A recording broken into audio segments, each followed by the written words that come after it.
Hey there, how you doing? This is a message for Brian, Nico, Dustin and Mike.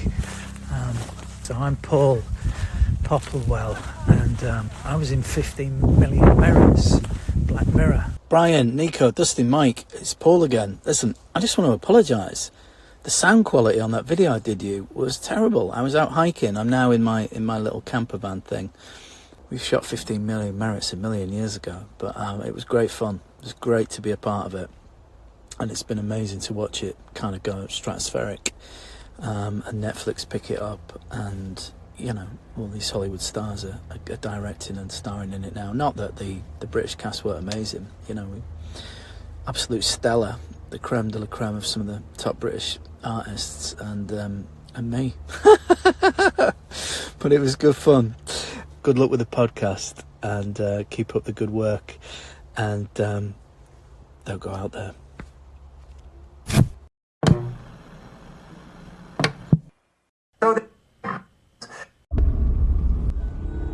They've conquered the big screen. Now, get ready for the spin-off sure to send chills down your spine. It's Nico, Brian, Mike, and Dustin in Don't Go Out There, the series. Welcome back, everybody, to DGOT, the series. We really appreciate y'all listening. We hope y'all have been enjoying these series reviews. I know we have. It's been a lot of fun. Just want to give a quick shout out to our website, don'tgoouthere.com. Everything about our podcast is on the website. All of our episodes and interviews, if you want to check those out. We've done some incredible interviews in the past. Go check them out there in a specific tab by themselves, so you don't have to scroll through hundreds of episodes on Apple or Spotify, etc.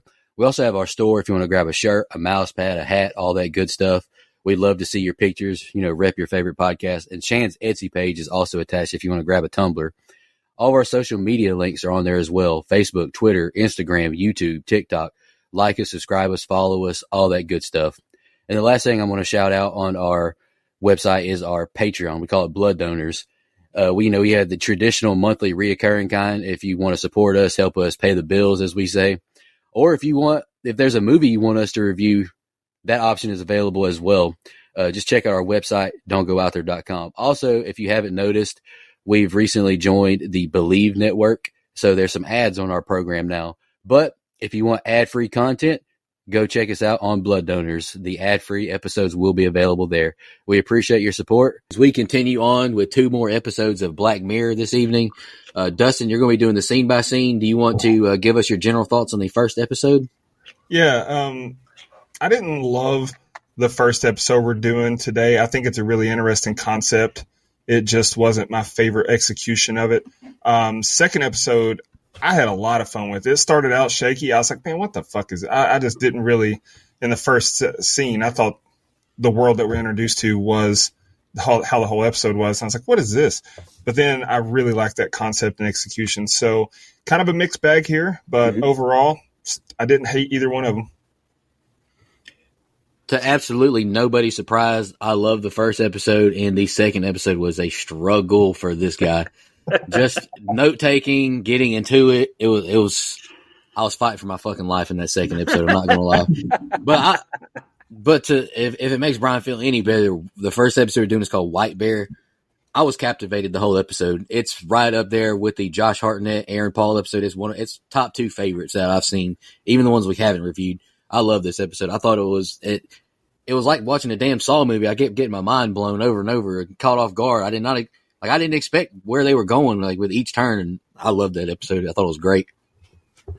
Yeah. Pretty dramatic difference in 2 episodes. I think both are highly rated pretty much all the way around. I think the performance from Lenora Krishlow in White Bear is what sold me on that episode so much. And you'd think USS Callister would be more of a niche thing, being that it's Star Trek centric, and I might be wrong, and Nico probably disagrees with that, but I think a lot of people who would normally be turned off by, let's say, the episode description, I think are pleasantly surprised by USS Callister when they finally watch it. I like both of these pretty equally personally, both highly rated on my end. So I like we have you guys like the opposite episodes, and I like them both. So, hey, it works out well. All right, we're in this together. You guys have any other thoughts before we jump into the next episode? Sure do, pal. Giving you a heads up, Dustin. I was fighting for my life taking notes. I do not have a lot. So whenever I start, just get ready for you to start reading because I don't got a lot. I've never struggled so hard taking notes on an episode except this one. Well, this is a lot of words for me. This is one of the longer episodes, so Lord bear me strength. Episode 1 of Season 4, USS Callister. We open with a very retro-looking space scene. Looks like Timu Star Trek. A vessel appeared in front of them when the captain ignores the suggestion to surrender, and they take fire, and the shields take damage. The captain orders a fire, and it's a success. Valdak and the other ship refuses to return the crystals and surrender, so the captain orders another strike to finish him off. Valdak got away in an escape vessel, and the captain says they'll let him go, for now. The crew celebrates their victory, and then we cut to a modern scene where the captain is dressed normally and exits an elevator. He's in Callister Inc., an immersive gaming experience company, and we see the people who were his crew on the ship in regular roles around the office. His door on his office says, James Daly, Chief Technical Officer, and a woman named Nanette comes in to kiss his ass on her first day of work. Their bonding is broken up by James Walton, urging Daly to have the update ready to roll out by this weekend, and then Waltman turns his attention to Nanette and offers her an office tour.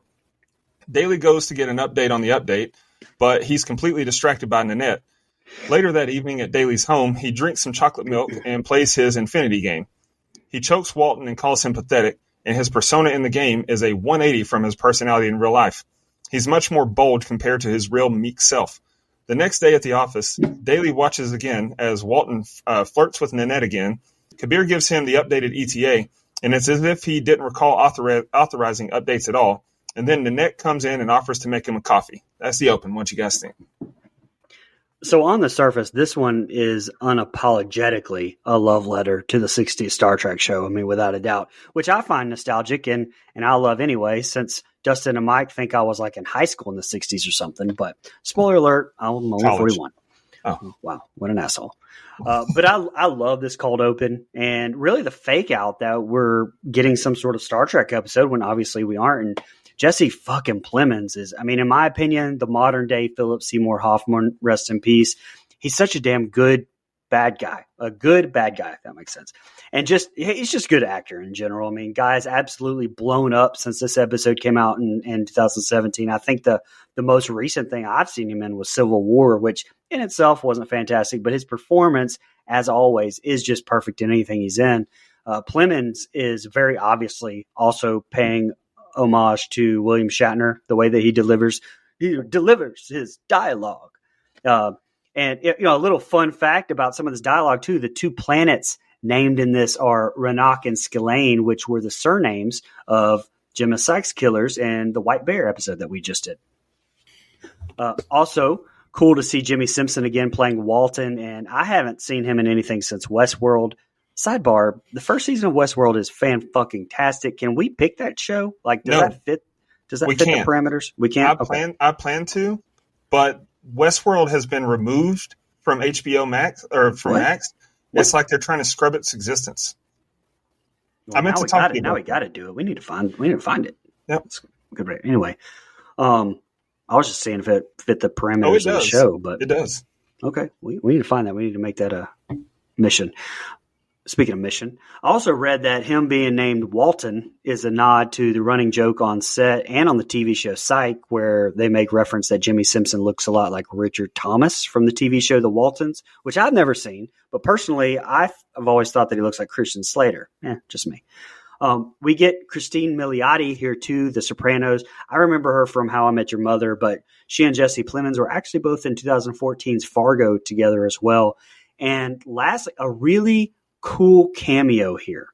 Jesse Plemons' wife, you may have heard of her, Kirsten Dunst, right at the 9:54 mark when Daly is talking to Kabir and is distracted watching Nanette and being introduced to everyone, she walks right by. And this was apparently unplanned as she was visiting Plemons that day on set and just happened to work out that way. So I thought that was really cool. Anyway, a whole lot of facts for me on this set of scenes, but another deep concept here being laid out at the start. I mean, you're showing that always very interesting and very true fact of how dark some people are in private compared to how they are in public. Again, something becoming more and more in the forefront as AI basically does in our lives today. Whew. All right. I hope anybody who's a fan of this particular episode does not hate me. I put that apology at the very end of my notes as well. But the very first thing I wrote down, Jesse Plemons, hell yeah. Like most recent thing I saw him in as well was Civil War. And his 5 to 10 minutes on screen probably stole. It's what I remember most from that movie. Like he just steals every scene he's in. I need a pair of those red glasses to be honest. Star Trek vibes. I get why Brian picked this already. I love the look of the set. It's something I've said several times, and the costumes. They all look fantastic in Black Mirror. So shout out to this show, the set design. They do so good. Now it's back to reality. Whoa, there goes gravity. That's the first thing I thought of, seeing Jesse get off the elevator. I don't know why. Like, you're getting some elite level note taking for me in this one. Jesse Plemons, he looks like if you slammed Ed Sheeran and Drew Carey's faces together in the office setting. Robert Daly, he has a sweet house, sweet pad. Black Mirror, yet again, great setting and set design. I can't compliment them enough for that. Walton, you need to have some pride, brother. Letting another man use you as a footrest, my goodness. I haven't been this disappointed in another man getting worked around like this since the Lighthouse. Making another man bark like a dog, that's pathetic. And maybe it's just me, Brian, but this first set of scenes, I was getting my ass kicked taking notes on. I was fighting for my life. I was so out of my comfort zone, brother. Nanette is making coffee when another woman asks her how she's settling in. They make small talk about Nanette's last job when Nanette says there's 2 bosses. It's clear that no one here respects Daly's authority. But Daly overhears Nanette gushing about him from around the corner, and he's blushing like a schoolgirl. But it's short-lived when Nanette assures the girl that she's only interested in his coding. When everyone leaves for the day, Daly grabs Nanette's coffee cup out of the trash can like a real lunatic and takes it home. He swabs it and puts it in a device, and we see an assimilation countdown on the screen. The next day at work, Walton bursts into Daly's office and berates him for the Christmas Eve update release date.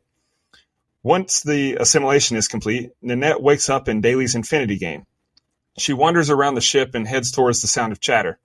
She enters a room where the crew are drinking, and they fill her in on where she is, the USS Callister. The crew is aware of the real world, but they don't know what's going on in real time, only how things were before they joined the game.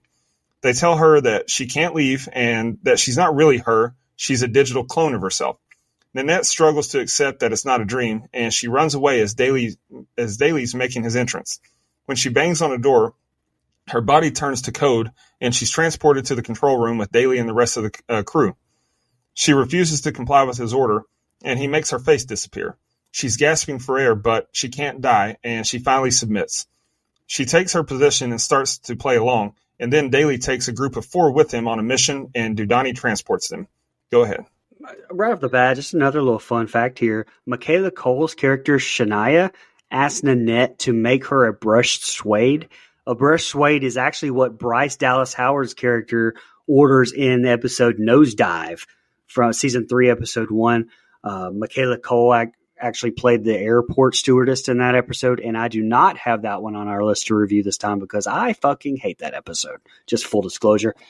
And speaking of references, this whole VR interface that Infinity uses is the same model that we actually see in the episode San Junipero, which will be the finale for this set of episodes that I've picked. So we'll see those again as well.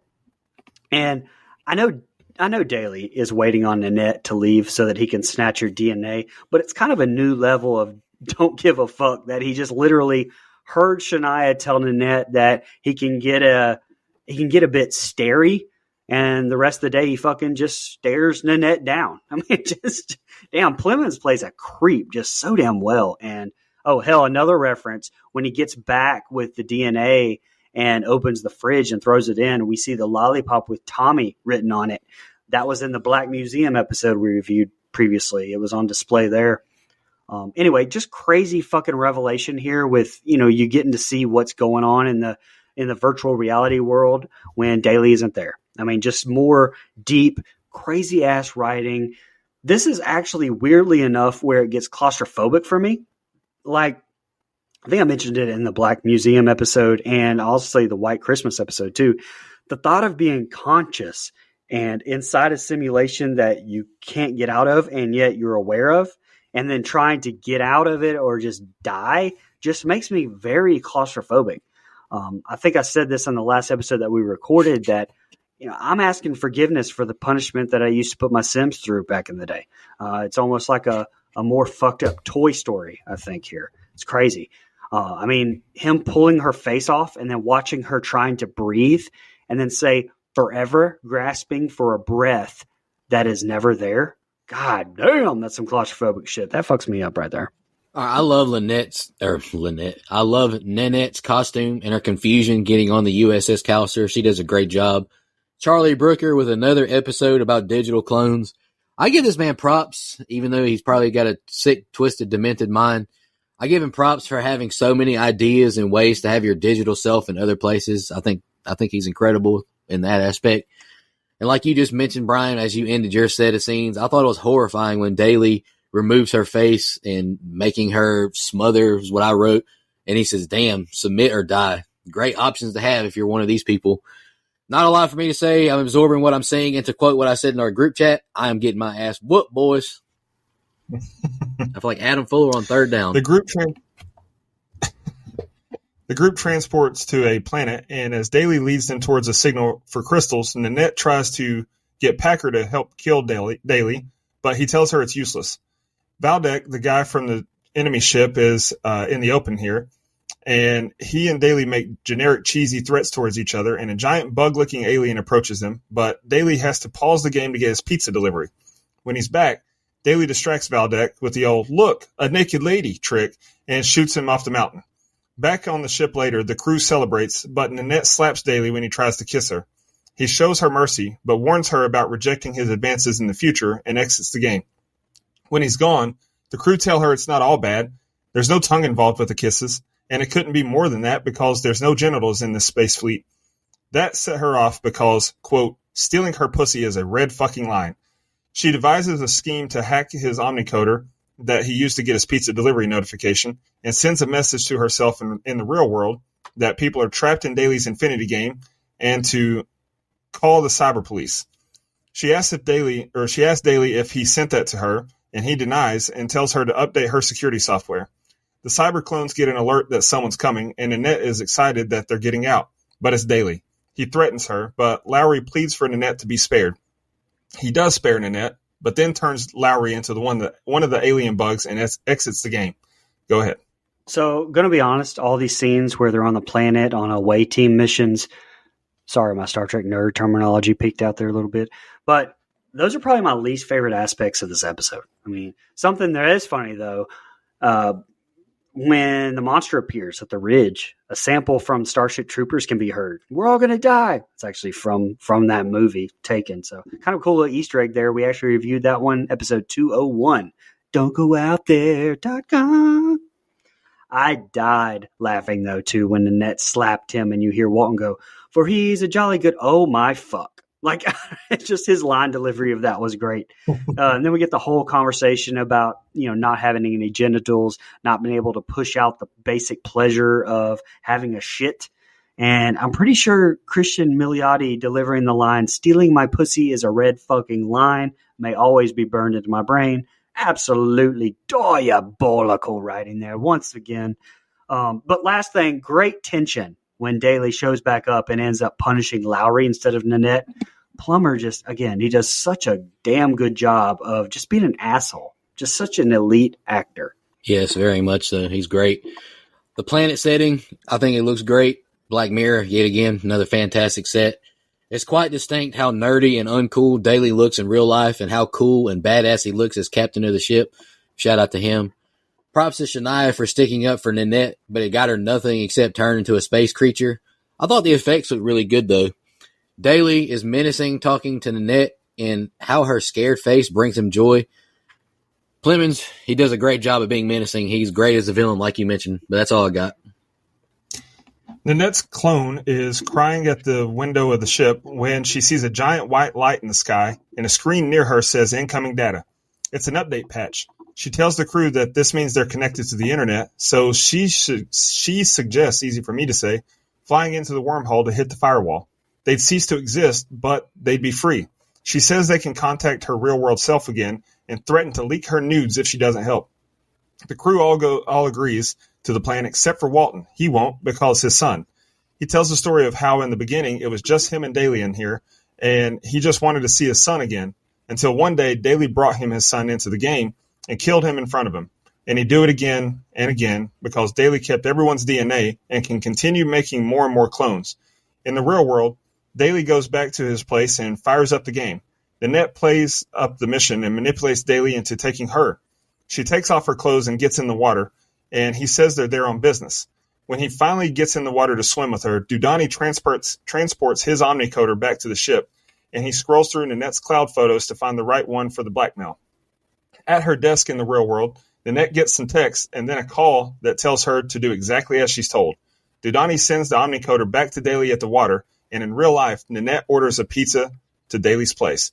And the next set of scenes is the ending. So Toby Haynes directed this one. As of 2024, he's actually directed this one and a season 6 episode named Demon 79. But interestingly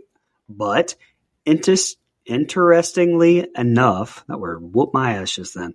Interestingly enough, he's also currently pinned to be doing 2 episodes in the upcoming season 7, whenever the hell that ends up happening. But he and Stephen Pearson deserved all the credit in the world for some of the shots in this episode, like the one here at the start of the set of scenes where Nanette is crying in the window. The way that the camera pans in and then spins, like just ever so slightly, I thought that was beautiful. And I mean, even when the crew is concocting this whole plan, the way the camera's like slowly spinning as it backs away, I thought that was super powerful. And then you couple that with the story about Tommy and the lollipop, that story had me almost tear up. Like Jimmy Simpson's delivery was incredible. I mean, he convinced me, and I'm not even on that ship. I was like, yeah, I'd probably listen to this motherfucker. But, not much on this set of scenes. Another Easter egg, though, when he goes to get his milk out here, it's actually the Raymond's milk, which was the name of the female soldier that Madeline Brewer played in the Men Against Fire episode. We haven't picked that one yet, not in this group of episodes, but a cool little tidbit there. And God damn, made me laugh from Packer when they were looking at her photo cloud account. The rest of this is just great, with great shots and effects, but I'm ready to get to the end and kind of see how this plays out at this point. And the thing is, with Black Mirror, I mean, we have no idea if this is going to be happy or fucked up ending. So I'm locked in either way. Kristen Milotti, she does great as Nanette. Yeah. Great portrayal of emotion throughout the entire episode. And holy shit, Daly, you threw a kid into outer space and you made the dad watch? The hell is wrong with you, man? That is some sick, twisted shit. Great acting between Daly and Nanette. She's smoking hot. I can't blame him for following her into the water. She could have told me to do the same. And like you mentioned, Brian, my last thoughts on this set of scenes was my man, Nate Packer. He was a fan of her looks as well whenever we're scrolling through all them pictures, and I can't fault the brother. The pizza delivery man arrives at Daly's place, not the Jacksonville venue, literally his apartment, with his pizza. He pauses the game to check it, and Nanette's virtual clone tells Dudani to patch him up, while her real-life self breaks into Daly's while he checks the door. She steals the DNA samples from the fridge and tells the virtual crew she has it. Nanette switches out Daly's game receiver and makes it outside, and when Daly tries to resume his game, no dice. The virtual crew is heading for the wormhole, but the fastest path is through an asteroid belt. Daly grabs a new game receiver, and this one works. He's back in the water where he and Nanette were swimming. The wormhole is closing, so they're going to try and go through the asteroid belt. Daly's game version finds an abandoned ship and finds out the crew is heading for the wormhole. And just like George Jones said, the race is on. Just as the crew almost makes it through the asteroid belt, they hit one and lose their engine. The only way to fix it is that one of them needs to climb into the engine. They'll burn, but not die. Sounds like hell. Walton volunteers, and he connects with Daly's audio to apologize. He tells him he's a genius and admits he should have treated him better, but then says, fuck you, and flips the switch to fix the engine. The crew makes it to the wormhole in a photo finish, and it closes just before Daly reaches it. The crew is in the cloud now, and Daly's mod is erased with him stuck inside, and he can't exit. The crew members that were trapped and mutilated in the mod are reunited with the crew, and they're all restored to their original bodies. Back in Daly's home, he's in a trance-like state in his gamer's chair, and we cut back to the crew on the ship. They're in the real game now, and an online gamer starts talking to them. And he's not exactly friendly, but you may recognize his voice as the great Aaron Paul. They're set for a showdown, and the episode ends. Yeah, Packer, are we ready to fly? You're supposed to say something like engage thrust. And her response being, just fucking go. Like, what a line. I kind of wish that was in Star Trek, to be honest. They had to make me laugh a few times. But great effects. I think Nico mentioned the effects earlier. Great effects on this whole space flight. Robert Harrington and his whole visual effects team, I thought, did a fantastic job on this episode.